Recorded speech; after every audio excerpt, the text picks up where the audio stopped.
हीरों का सच। तेनालीराम। एक बार राजा कृष्णदेव राय दरबार में बैठे मंत्रियों के साथ विचार विमर्श कर रहे थे कि तभी एक व्यक्ति उनके सामने आकर कहने लगा, महाराज मेरे साथ न्याय करें। मेरे मालिक ने मुझे धोखा दिया है। इतना सुनते ही महाराज ने उससे पूछा, तुम कौन हो और तुम्हारे साथ क्या हुआ है? अन्नदाता, मेरा नाम नामदेव है। कल मैं अपने मालिक के साथ किसी काम से एक गांव में जा रहा था। गर्मी की वजह से चलते चलते हम थक गए और पास में स्थित एक मंदिर की छाया में बैठ गए। तभी मेरी नजर एक लाल रंग की थैली पर पड़ी जो कि मंदिर के एक कोने में पड़ी हुई थी। मालिक की आज्ञा लेकर मैंने वो थैली उठा ली। उसे खोलने पर पता चला कि उसके अंदर बेर के आकार के 2 हीरे चमक रहे थे। हीरे मंदिर में पाए गए थे, इसलिए उन पर राज्य का अधिकार था।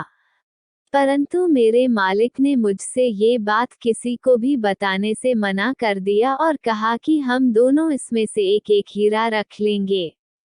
मैं अपने मालिक की गुलामी से परेशान था, इसलिए मैं अपना काम करना चाहता था, जिसके कारण मेरे मन में लालच आ गया। हवेली आते ही मालिक ने हीरे देने से साफ इनकार कर दिया। यही कारण है कि मुझे इंसाफ चाहिए। महाराज ने तुरंत कोतवाल को भेजकर नामदेव के मालिक को महल में पेश होने का आदेश दिया।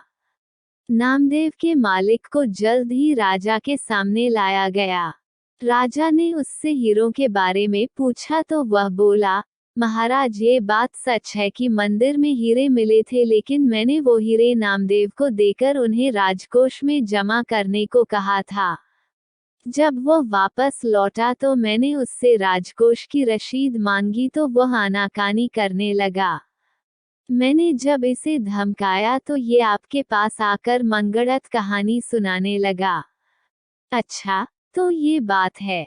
महाराज ने कुछ सोचते हुए कहा, क्या तुम्हारे पास इस बात का कोई सबूत है कि तुम सच बोल रहे हो?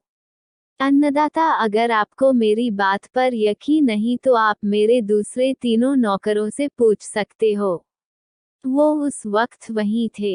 उसके बाद 3 नौकरों को राजा के सामने लाया गया। तीनों ने नामदेव के खिलाफ गवाही दी। महाराज 3 नौकरों और मालिक को वहीं बिठाकर अपने विश्राम कक्ष में चले गए और सेनापति तेनालीराम, महामंत्री को भी इस विषय में बात करने के लिए वहां बुलवा लिया।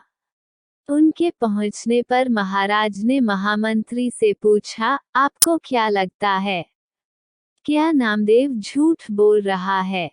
जी महाराज, नामदेव ही झूठा है। उसके मन में लालच आ गया होगा और उसने हीरे अपने पास ही रख लिए होंगे। सेनापति ने गवाहों को झूठा बताया। उसके हिसाब से नामदेव सच बोल रहा था। तेनालीराम चुपचाप खड़ा सबकी बातें सुन रहा था। तब महाराज ने उसकी ओर देखते हुए उसकी राय मांगी। तेनालीराम बोला, महाराज कौन झूठा है और कौन सच्चा इस बात का अभी पता लग जाएगा, परंतु आप लोगों को कुछ समय के लिए पर्दे के पीछे छुपना होगा। महाराज इस बात से सहमत हो गए क्योंकि वो जल्दी से जल्दी इस मसले को सुलझाना चाहते थे, इसीलिए पर्दे के पीछे जाकर छुप गए। महामंत्री और सेनापति मुंह सिकोड़ते हुए पर्दे के पीछे चले गए। अब विश्राम कक्ष में केवल तेनालीराम ही दिखाई दे रहा था। अब उसने सेवक से कहकर पहले गवाह को बुलाया। गवाह के आने पर तेनालीराम ने पूछा, क्या तुम्हारे मालिक ने तुम्हारे सामने नामदेव को हीरे दिए थे?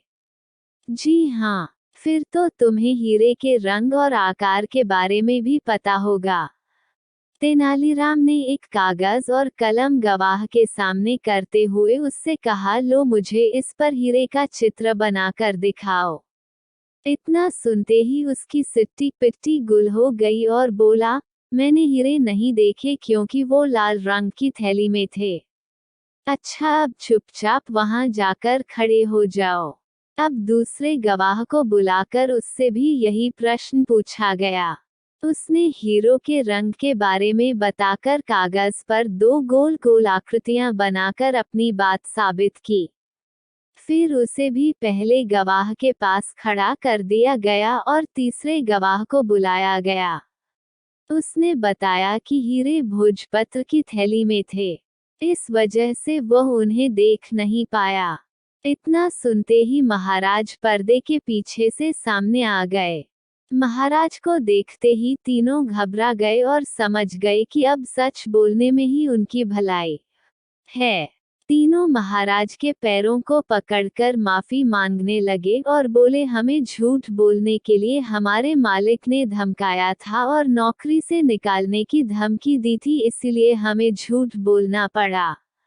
महाराज ने तुरंत मालिक के घर की तलाशी के आदेश दे दिए।